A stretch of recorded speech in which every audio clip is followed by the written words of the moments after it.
today we finish up our series of going beyond the wall or journeying through the wall by having the privilege of hearing from 3 people in our church family who have had those experiences and are willing, volunteer or voluntold, to share that with us today. And so there's a little bit of orchestration as they come up on the stage here. They need to know as they come up that the order that they sit in needs to be the order that they grab the 3 microphones from the stage. That will help our tech team amazingly. So I would like to invite Brad and T and Carissa up to be able to share with us as a church family today. Thank you, Dave. I really appreciate it.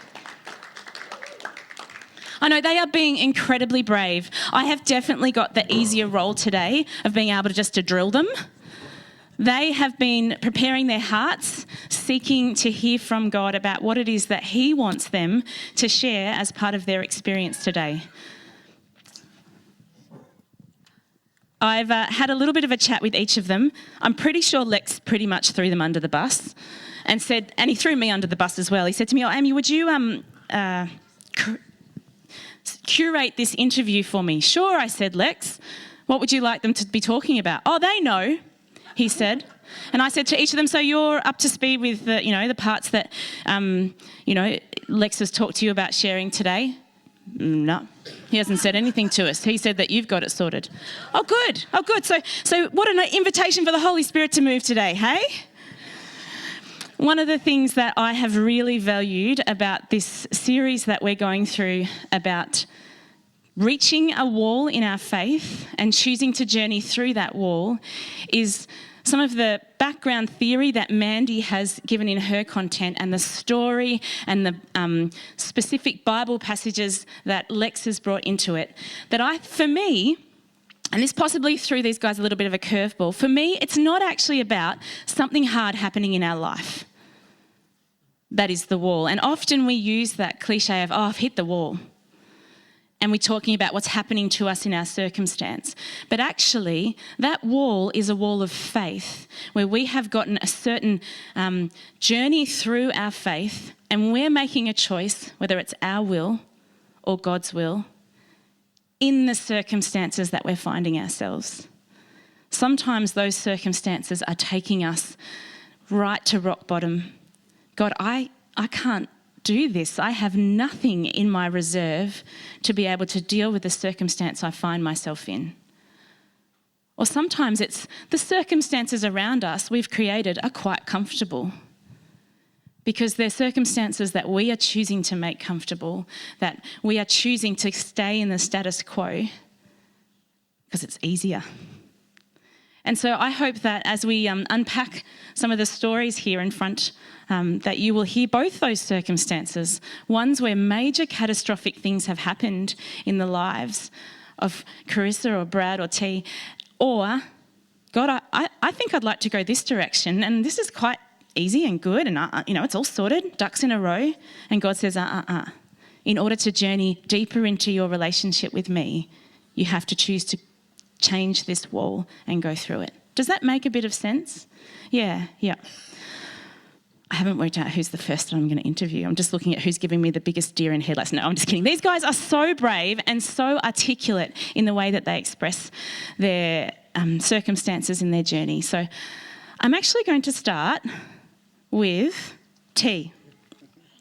T is an intern at Camp Coolamatong, and I've had the privilege, I work at Camp Coolamatong as well, of journeying with her for this last year. But the first time I met T was actually 2022, July, when she was super keen to start the internship right now. And I said, I just want to wait for 6 months. That'd be really helpful. That puts everything in order. So I got to meet the effervescent and vivacious hunger that she had to be on an adventure right back then. So T, you're going to talk to us a little bit about, you've had lots of things in life that have framed and shaped but not defined you. But today you were going to tell us a little bit about something that's happened in your faith journey about 6 months ago, and I might probe a little bit in that process. Go for it. So I did the intern. So I'm T, Tamika. My real name's Tamika, but everyone calls me T. I started the internship a year ago.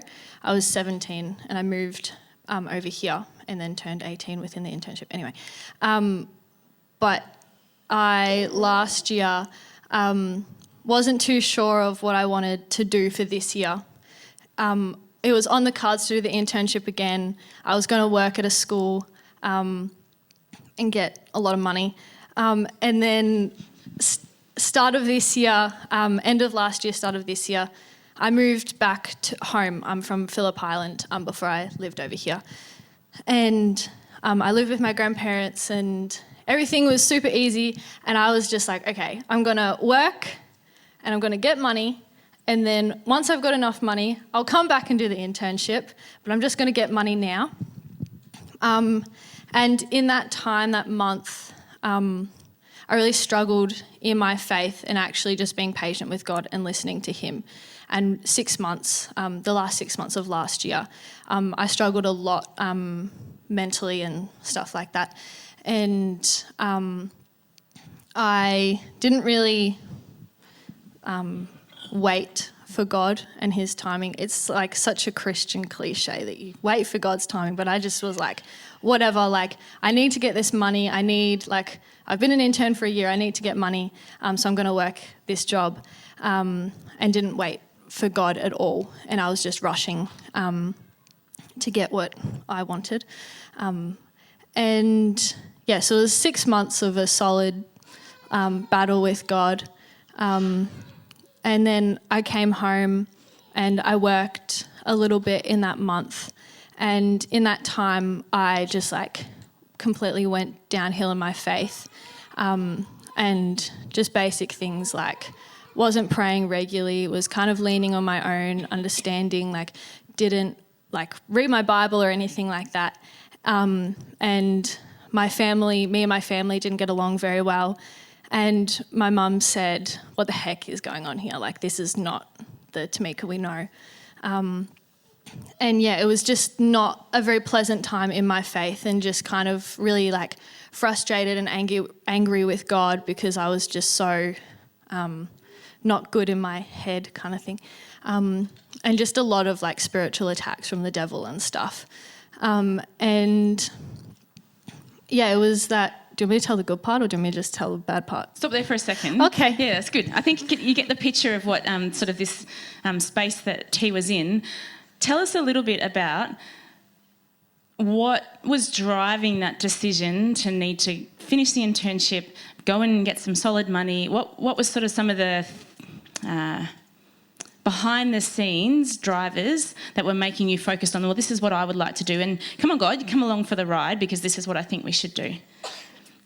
I'm probably thinking little things like we talked before about a desire to have stability in your life, things like that. Do you want to talk a little bit more about that? Yeah, that's good, thanks. So I'm a pastor's kid, and for ever I've moved houses, and I think I've been to 11 different schools for the 17 years that I was at school. And 17, that's not correct. How many years you're at school? Anyway, you know what I mean. 11 years I was at school. And so I moved around a lot and never had stability. It was, we go to one place, we settle down, we make friends, and then, my father has got a new job at a new place in a completely new town kind of thing. So we just moved a lot. And also, so my stepdad's the pastor, my mum's a pastor, and my dad, he left when I was, so him and my mum, I never saw them together. And I had a really good relationship with him. He's not a Christian. I had a really good relationship with him for a few years, and then he moved to New South Wales and didn't tell me. So that really affected my being for a long time. I'm better now. But so not having that stability with my dad, but actually I'm just realising in the past few weeks that I actually didn't have a lot of stability with my family as well. Always moving and stuff like that. So having that, I'm going to move, to somewhere where it's comfortable, where I know that I will have a job and I know that I'll have money. And I'm going to move with the people that I know that will never leave me, kind of thing, like my family. Yeah. So that's kind of why I wanted to move back and not follow or be patient with God. Yeah. And from the outside perspective, doing a year of the internship, which is a voluntary on-site internship, and then finishing that and doing something new is very standard. And so from an outsider's point of view, you were making a logical decision, and yet God was presenting to you an opportunity to deepen your relationship with him and to be countercultural. Talk to us about why you chose to not just stay in that, no, God, my plan is logical, I'm fine with this. Why did you choose to push through that desire for stability and security and choose to surrender? So there's a bit of layers to this story, but third term last year, I fully decided, I was going through some things and I fully decided to devote my whole self to God. I'd always been a Christian, but I decided, I was like, okay, I'm actually going to, I want to be more like Jesus, and I actually want to have my whole life to be a follower of God. And so that's that part anyway. So I was struggling a lot start of this year, and I was talking to my mum. There was a whole bunch of yelling, crying, all the things. I came home, and it's so silly, but I was living at my grandparents' house, and I came to my grandparents' house, and I was on the, so dramatic. I was on the floor of my room crying, going, Lord, what the heck do you want me to do? I don't know what to do right now. I've got no idea. And I opened up my Bible to I said, God, I'm just going to open up my Bible to a random verse, random page. So silly. Anyway. And the verse that I opened to, just give me a second, was Colossians 2:5. I can't remember it off the top of my head. Where's Colossians in the Bible? There we go. All right. Colossians 2:5, which says, and at this time I really just didn't feel like God loved me, whatever, all of that stuff. I just didn't feel like he wanted to help me. And I couldn't feel his presence in that month that I was living back in Phillip Island. And the verse that I opened to was Colossians 2:5, and it says, "For though I'm absent from you in body, I am present with you in spirit and delight to see how disciplined you are and how firm your faith in Christ is." And when I read that, I just broke down, and I was like, okay. I was like, right now, I feel like my faith is not how I want it to be. And I was like, okay, I want to be, I want my faith to be, I want God to be my foundation. I want that to happen. And after I read that, I was like, thanks, Lord. That was nice. I went back to my mum's house and I said, all right, we need to sort this out. Well, I went there and she was like, we need to sort this out. I said, I agree. And we sat and we prayed about what I should do for this year. And do I tell what happened at the start of the year about the internship? What? That you rang me bawling and telling me that you wanted to come back? Yeah. So I'd been on the cards to come back for a bit, but I hadn't actually really pursued it. And I was looking at different internships to do and different ways to get into the outdoor education industry. And me and my mum were praying, and she said, you need to go back to Coolah. And I just started crying. And she's like, why are you crying? And I was like, because it feels so right. I need to go back. And then I rang Amy and I was crying and I said, I need to do a second year. She said, yep, fair enough. Thought that was going to happen. I did.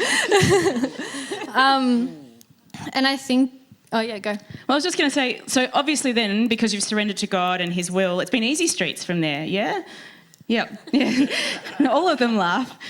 So just maybe give us a little bit of insight. Obviously, you've surrendered, you've chosen to step through that wall of faith that God was challenging you to draw him deeper to you. How's that gone? It's been fun. Yeah, it has been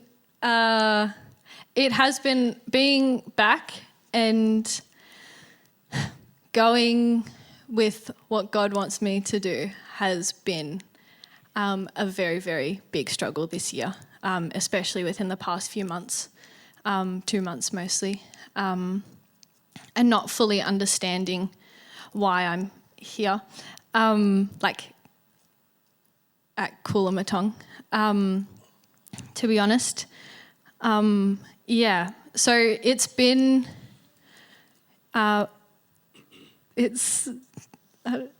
just share it anyway. It's been a hard battle with, not completely understanding why I'm here. I know that I'm meant to be at doing a second year at Coola, but for the past 2 months, it's actually been me going, I don't want to be here right now. Like, I just want to go back to where it was easy and I had a job and I had money coming into my bank account and I wasn't living and working with the same people every single day. I love you guys. But anyway, and so it's been very, very, very difficult. And it's interesting because your response, though, has changed in that struggle, the way that you play that out. And I hear it in your language of, well, I just decided to read my Bible, or I just decided just to sit and pray. And so the way that you've responded to things that are tricky now that you've pushed through that wall is, okay, God, well, let's have a chat, rather than I'm just going to go and push you away, or I'm going to try and block that out or escape from that connection. Does that make sense? Yeah, cool. Yes. Anything else to add about that whole process? Jesus rocks. Thanks, Heath. Can we give T a round of applause for chatting that through? That's brilliant. Carissa, you've got quite a different story and probably a longer, more stretched out one. Brad's like, whew. A more stretched out one. We talked a little bit about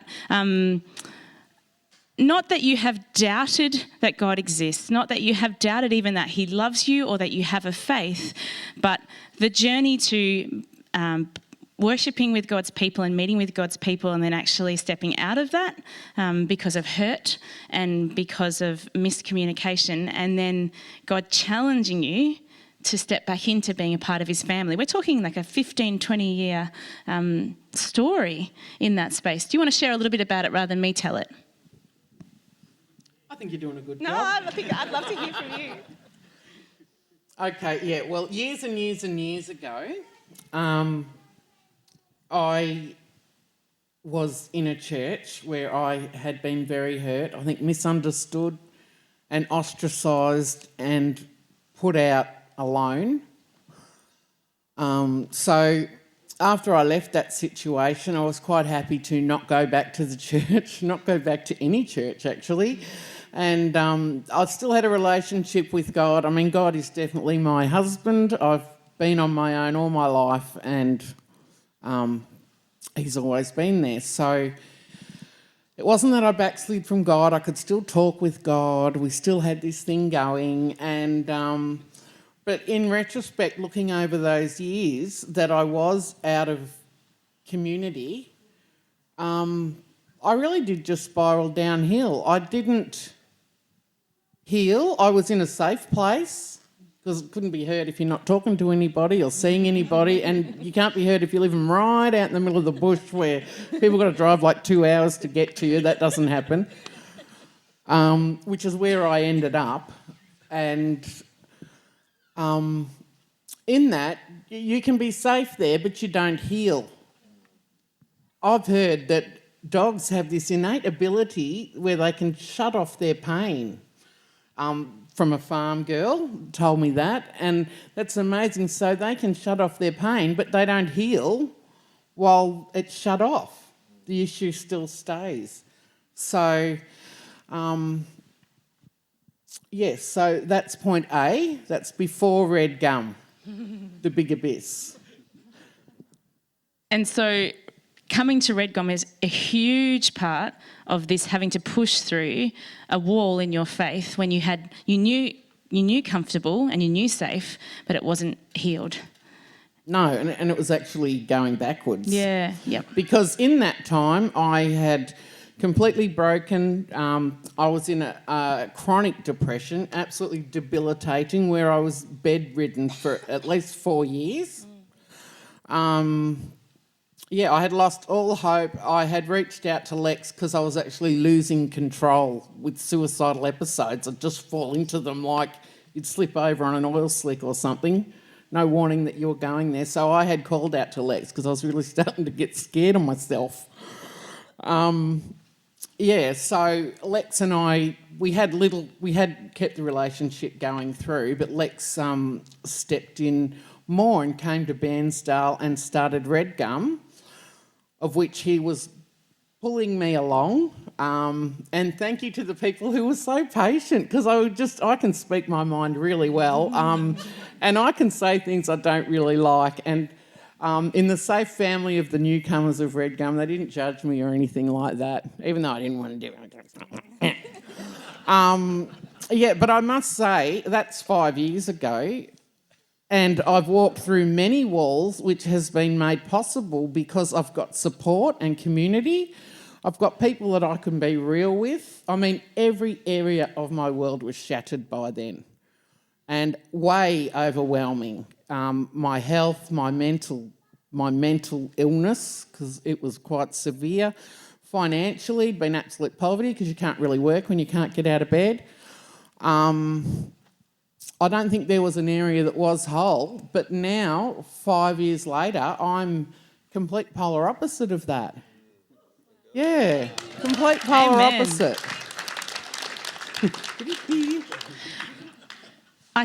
What I think is beautiful about this, Carissa, is you still had to choose to not do it in your will, but to choose to do it in God's will. And we joked earlier about how Lex pretty much dragged you to Redgum and told you had to come. And you went, no, thank you. I've done that church scene. That's filled with people, and people hurt people. So the choice that you made to surrender to God's will is beautiful. And the flow-on effect of not only in your own health, so your spiritual health was worked upon, that affected your emotional health and your physical health and your financial health.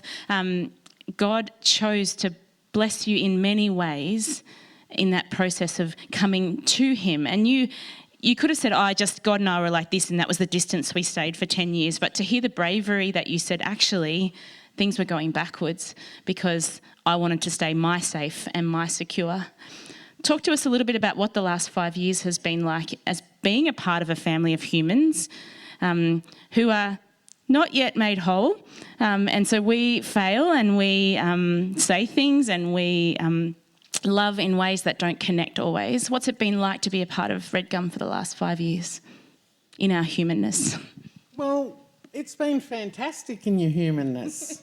Because originally, I will admit, Lex was dragging me and I was coming in duress because I really couldn't say no because it was Lex. That's why we're up here. Yes, yeah.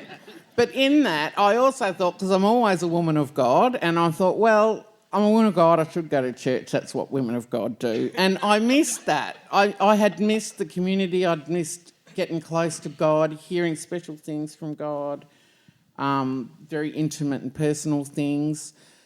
So coming back brought that back to me, and in that dark place, coming to church was just like a little bit of nice in the week. It was really nice to be back with Christian people and surrounded by Christian people. So, and that gave me the ability to be able to grow and face things that I couldn't, like, for instance, taxes. I hadn't done my taxes for 5 years. and I'm a bookkeeper by trade, so that's really bad. Like double bad. Yeah, and that's not something you'd say at the time, but that was very overwhelming. Like, especially when you've got 5 years, you've been broken completely anyway. But even having the ability to confess that to someone gave me the power that if everything does go bad, I'm not in it alone, which is what I'd always known and what had happened. So that's a big thing, knowing that we're not alone in the family. That gives us the strength to go through walls. Our community has given me the strength to go through walls.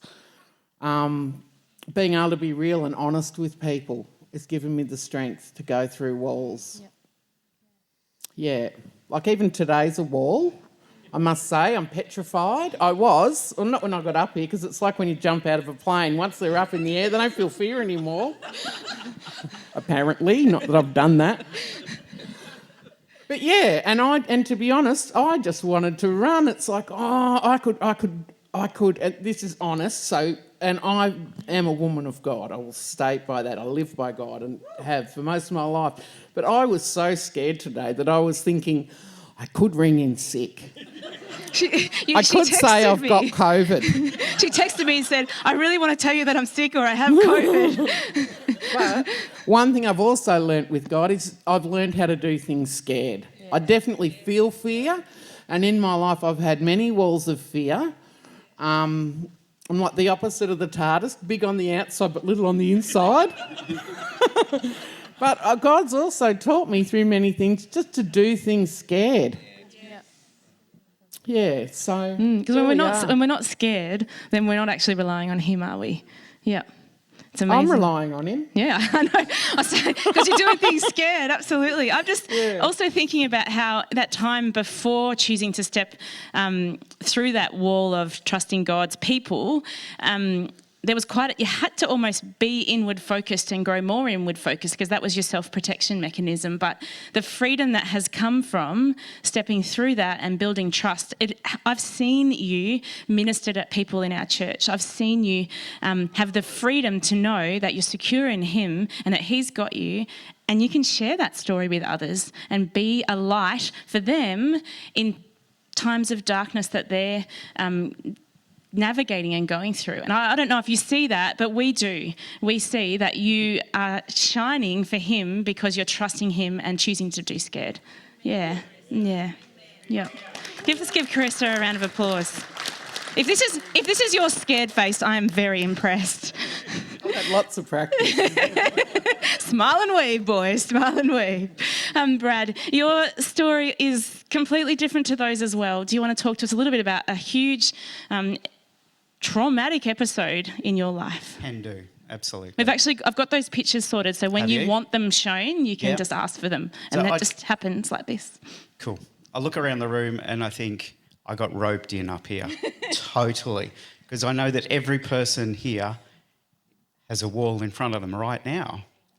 That we're all going through walls. I know Mandy and everyone's got walls that we're all going through. So I've got one significant one. I'm with Carissa. Sitting up here is a wall that I would wag. Like if I was at school, I would wag school so I didn't have to get up in front of anyone, because that's the worst thing ever. But I know God works out and He'll give you the word. There, absolutely. So it's not my strength. So if I say something silly, blame God, not Brad. So we could chuck a few pictures up, and 10 years ago, this was my wall. So that is before an operation. Vanessa and I were sitting across from the hospital. 10 years ago, I was told that I have a brain tumour. So that's a pretty serious one. It was an acoustic neuroma. Obviously, acoustics growing on my hearing. There's just after the operation, I was a bit of vegetable. I couldn't feel a thing. And then that's probably 2 months or a month later. And I still have, obviously, a big hole in my skull. Getting your hair cut is really weird, having a hole in your skull.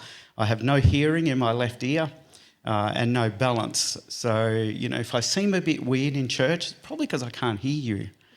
It's not because, well, I am very shy, but in an area I can't hear a thing. I've got no idea where noise is coming from. And, you know, that wall was... We were pastoring a church at that particular time, my wife and I, and I'm a man of faith. We've seen miracles upon miracles. I love that song, Miracles Upon Miracles. Why, God, did you not heal me?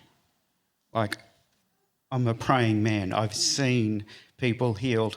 I've watched dead people literally come to life. Like, and you've seen that, you know God's around. Like, it's serious stuff. And I know he can do it now. Why didn't he heal me? Don't know. However, further down the track, I do know now why. Yes, it's inconvenient. I'll even snicker at you sometimes. So nerves have been cut and not right. So this nose will do some weird... as you're talking to me, it's not me, okay? So if you're talking and you're being really nice and I snicker, ignore that. Where was I? Cop out.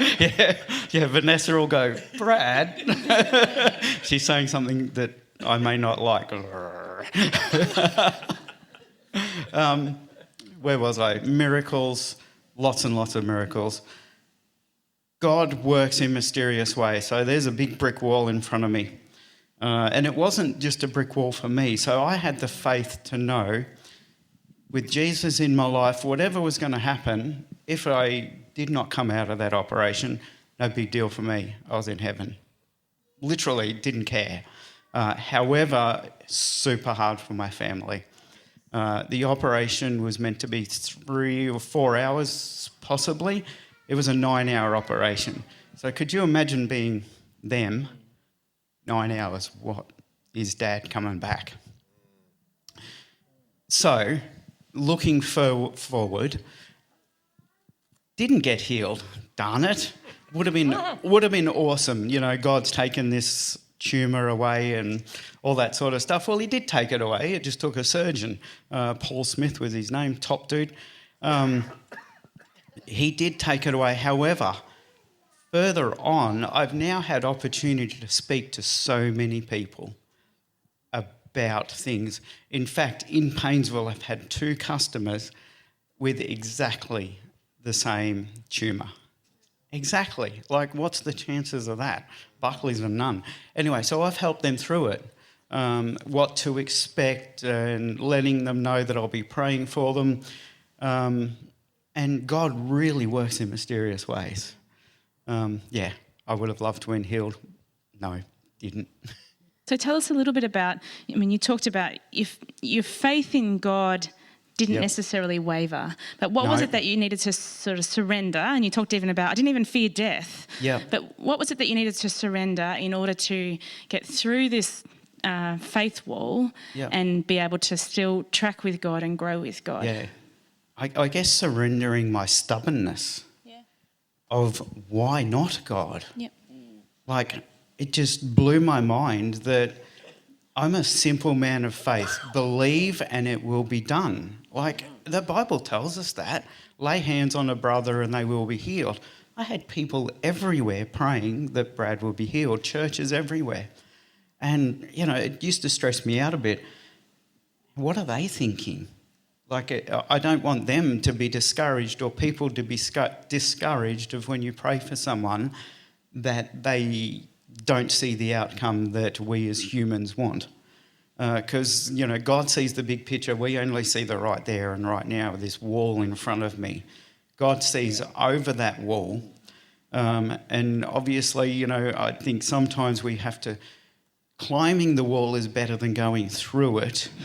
It's going to be a little bit harder, but you can't go back once you've climbed it. You haven't created a hole that just let down. Yeah. Oh, hang on, I like it back there. I feel a little bit more comfortable on analogy. that side of the wall. Yeah.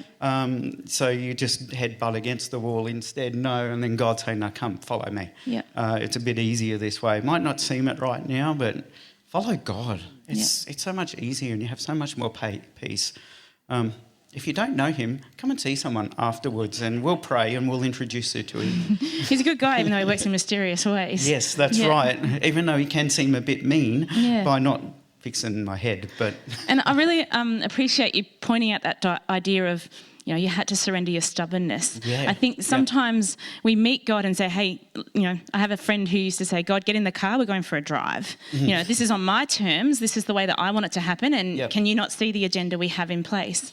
But to actually take the depth of surrendering an aspect of our character that needs growth, and choosing to say, God, you need to grow this change in me because I can't, because I'm quite happy the way it is because I think it works fine. And one of the things that I really value is that God's not asking us to change our personality, but he's asking us to surrender parts to him. And so your stubbornness in other circumstances is your determination, and God hasn't changed that. Your determination to heal from that surgery, your determination to love your family and lead them and journey with them through that process is all part of what God has created in you. But he said this part of your personality has swung to stubbornness, and I'm asking you to bring it in line. Focus on what you have. Not, you're saying about family. So since then, every Friday I knock off work at lunchtime and have lunch with my wife. Every Friday. For 10 years that has happened. And it just changes your focus. Like, live for what you've got, not what you want. Be appreciative of what God has given you, the people around you, and just love on one another. And be there, be ready for what God wants you to do. When we were sitting down and you saw the pictures with the, I don't know what the heck they were, those funny little things in my head. I was a bit, spotty dog. I think it's where they screwed your head down so it didn't move. There, that picture. That picture. And outside were sparrows. And I think it's Matthew 10, it says about he knows the hairs on your head and how much more he loves you than the sparrows. So we're looking out there, and even like a month before we were at the wharf somewhere and there's some beautiful sparrows around us. And I said to Ness, how much more does he love me than those sparrows? And then again, sparrows. So now sparrows are really important to me. It's just God's promise, a little sign of God's promise that he's got your back. God's got your back, even through a little tiny bird. And I just love how you share that God actually worked in your heart in ways that no one would have seen as broken on the outside. You were providing for your family. You were focused on your family. You loved your family. But God said, actually, outward focus means giving quality time to your wife and investing in your kids because they didn't even know if you were going to come through that.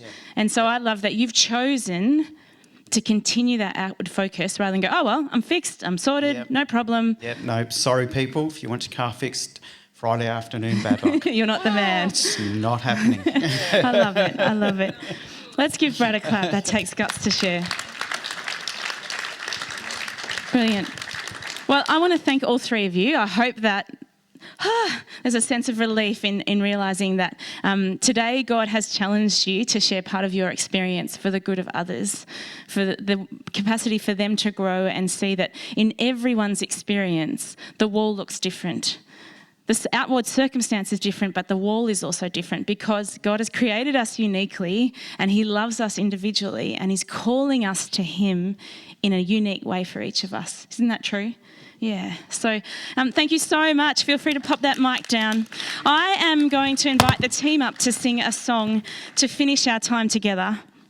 And as I've been thinking through what we've been talking about, I love some of the language that's come through this morning about blessed assurance.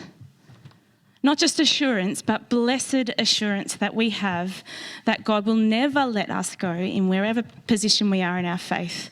And so I'm hoping that you're happy to sing Blessed Assurance, that we get to stand and declare, Jesus is mine. Jesus is mine. And the times that we see him working in others' lives and we know that he has worked in ours and we're choosing to surrender our will, we get a foretaste of what the kingdom of God is like.